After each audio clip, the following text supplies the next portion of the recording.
Isang mapagpalang araw, no? Mayroon po tayong ipinagbabawal na teknik na ipag-share ko po sa inyo. Sa isang video lang po ay iba-ibang shop na po yung in-uploadan ko.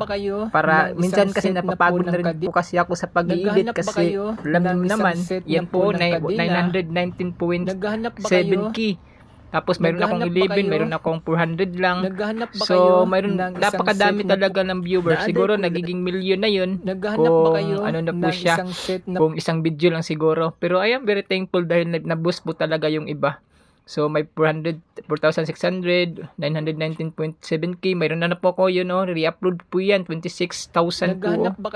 26.7K.